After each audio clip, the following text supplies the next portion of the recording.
السلام علیکم ورحمۃ اللہ وبرکاتہ۔ سورۃ البقرہ آیت نمبر 81 سے 83، مختصر ترجمہ اور مختصر تفسیر۔ اعوذ باللہ من الشیطان الرجیم، بسم اللہ الرحمن الرحیم۔ بلا من کسب سیئۃ واحاطت به خطیئته فاولئک اصحاب النار هم فیها خالدون والذین آمنوا وعملوا الصالحات اولئک اصحاب الجنة هم فیها خالدون۔ وَإِذَا أَخَذْنَا مِيثَاقَ بَنِي إِسْرَائِيلَ لَا تَعْبُدُونَ إِلَّا اللَّهَ وَبِالْوَالِدَيْنِ إِحْسَانًا وَذِي الْقُرْبَى وَالْيَتَامَى وَالْمَسَاكِينِ وَقُولُوا لِلنَّاسِ حُسْنًا وَأَقِيمُوا الصَّلَاةَ وَآتُوا الزَّكَاةَ ثُمَّ تَوَلَّيْتُمْ إِلَّا قَلِيلًا مِّنكُمْ وَأَنتُم مُّعْرِضُونَ۔ صدق اللہ العظیم۔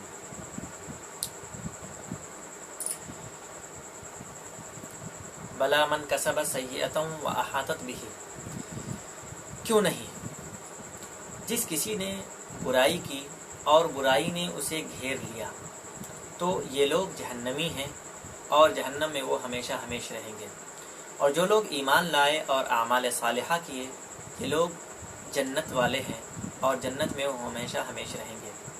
اور وہ وقت بھی قابل ذکر ہے، یعنی یاد کرنے کے لائق ہے۔ یاد کرو وہ وقت جب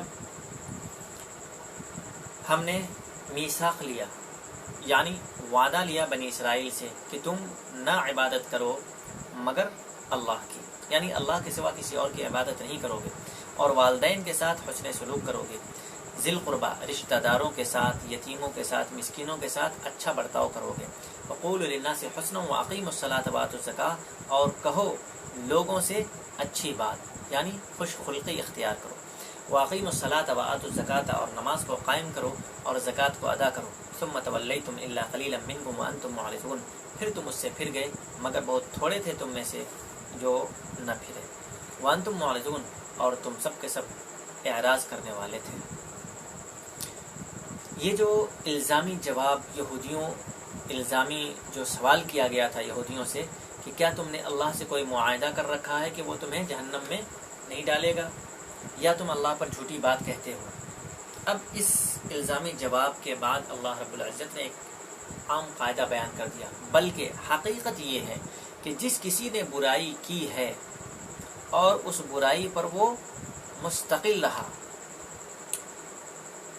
تو اس برائی کے بدلے میں اللہ کا جو فیصلہ ہے وہ ہو کر رہے گا، اور جس کسی نے بھلائی اختیار کی ہے تو بھلائی کا بدلہ جو اللہ رب العزت نے طے کیا ہے وہ ہو کر رہے گا۔ یعنی نجات کا اور عدم نجات کا مدار نسل یا قوم یا کسی کی محبوبیت یا کسی کا امتیاز نہیں ہے، بلکہ نجات اور عدم نجات کا مدار جو ہے وہ ایمان ہے، عمل صالح ہے۔ اگر کسی کا عمل صالح ہو اور ایمان ہو تو اللہ رب العزت کے فضل سے وہ جنت کا مستحق ہوگا، اور اگر کسی کا عمل اچھا نہیں ہوا تو وہ لاکھ اچھے کام کر لے لیکن ایمان نہیں ہے تو کسی بھی بڑے سے بڑے خاندان سے ہو، بڑی قوم سے ہو، بہت محبوب ہو، لیکن اس کا عمل قابل قبول نہیں ہوگا۔ اس کے برعکس یہ دیکھا جائے کہ یہودیوں کا جو تھا وہ ظن تھا، وہ گمان تھا، وہ آرزویں تھیں ان کی، وہ تمنا تھی کہ ہم جہنم میں نہیں جلیں گے کیونکہ ہم محبوب ہیں، ہمارے لیے من و سلوہ نازل ہوا، ہمارے لیے میدان تین میں ایسا انتظام کیا کہ ابر نے سایہ کیا، ہمارے لیے سمندر میں راستے بنائے گئے۔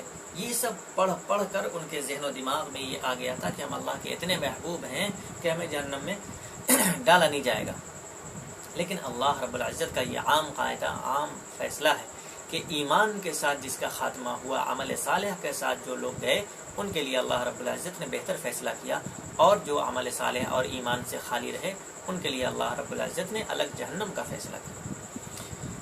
اب یہاں سے ایک بات اور سمجھنی ہے کہ وَإِذَا أَخَذْنَا مِيثَاقَ بَنِي إِسْرَائِيلَ، بنی اسرائیل سے جو وعدہ لیا گیا، تو جب بھی اللہ کے باب میں یہ بات آتی ہے کہ اللہ نے وعدہ لیا، تو وعدہ لیا کی بات جب آتی ہے تو اللہ کا وعدہ یہ حکم ہے، یعنی اللہ رب العزت نے حکم دیا بنی اسرائیل کو کہ اللہ کے سوا کسی اور کی عبادت نہ کرو گے، اب اگر اللہ کی عبادت میں کسی کو شریک کر لیا، علم میں کسی کو شریک کر لیا، تصرف میں کسی کو شریک کر لیا، پھر کیسے ایمان باقی رہا؟ اور جب ایمان باقی نہیں رہا تو پھر کیسے اس کے لیے جنت کا فیصلہ ہو سکتا؟ یہ تو ان کی تمنائیں ہیں، آرزویں ہیں، ظن ہے صرف. تو ظن، گمان تو کوئی بھی کر سکتا ہے، کچھ بھی کر سکتا ہے. یہ اللہ رب العزت کی طرف سے جو بات آئی ہے کہ اللہ کے سوا کسی اور کی عبادت نہ کرنا، والدین کے ساتھ حسن سلوک کرنا، رشتہ داروں کے ساتھ، یتیموں اور مسکینوں کے ساتھ حسن سلوک کرنا انسانی سوسائٹی کی سب سے بڑی چیز ہے. قرآن کی تعلیم کی اصل روح ہے یہ جو اس میں بیان کر دیا گیا.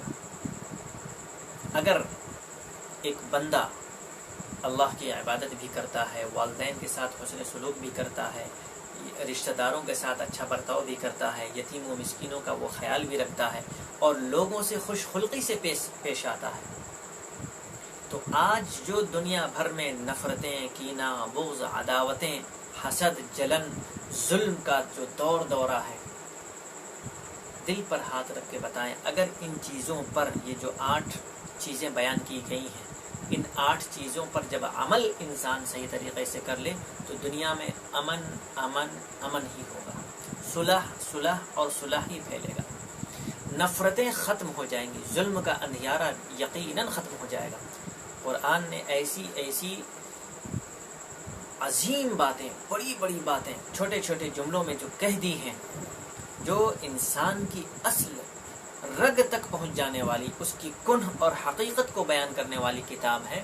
اس نے ایک انسانی نفسیات کی اصل کو بیان کر دیا ہے کہ اس پر عمل کر لے اگر انسان تو پوری دنیا جنت کا نمونہ بن جائے، نشان بن جائے. یہی بات تھی کہ نبی صلی اللہ علیہ وسلم کے دور میں صحابہ نے ان چیزوں پر جب عمل کیا تو پورے عالم میں جہاں جہاں بھی ان کا تسلط رہا وہاں امن اور سکون قائم ہو گیا. وَأَقِيمُوا الصَّلَاةَ وَآتُوا الزَّكَاةَ، اور نماز کو قائم کرو گے، زکوٰۃ کو ادا کرو. پھر سے ان 8 چیزوں کو دیکھ لیتے ہیں. لا تعبدون الا اللہ، اللہ کے سوا کسی کو شریک نہیں ٹھہراؤ گے، نمبر 1. نمبر 2، ماں باپ کے ساتھ اچھا سلوک کرو گے. نمبر 3، رشتہ داروں کے ساتھ اچھا سلوک کرو گے. نمبر 4، یتیموں کے ساتھ اچھا سلوک، اچھا برتاؤ کرنا ہے. نمبر 5، مسکینوں کے ساتھ اچھا سلوک کرنا ہے. نمبر 6، لوگوں سے اچھی بات کہنی ہے، خوش خلقی کا مظاہرہ کرنا ہے. نمبر 7، نماز کو قائم کرنا ہے. اور نمبر 8، زکوٰۃ کو ادا کرنا ہے. یہ 8 وہ انسانی زندگی میں آنے والے وہ پیغام ہیں کہ انسان اس کو عمل کر کے دنیا اور آخرت کی کامیابی کو حاصل کر سکتا ہے، اور پوری دنیا میں اگر اس کو رائج کر دیا جائے تو پوری دنیا امن اور شانتی کا گہوارہ بن جائے. لیکن اس کا نتیجہ کیا ہوا؟ ثم تولیتم الا قلیلا منکم وانتم معرضون، پھر تم اس سے پھر گئے. کم لوگ تھے جو اس پر عمل کیے. وانتم معرضون، تم سب اعراض کرنے والے تھے. اللہ رب العزت سے دعا ہے کہ ہمیں ان آیات پر، ان احکامات پر عمل کی توفیق عطا فرمائے. وآخر دعوانا الحمدللہ رب العالمین.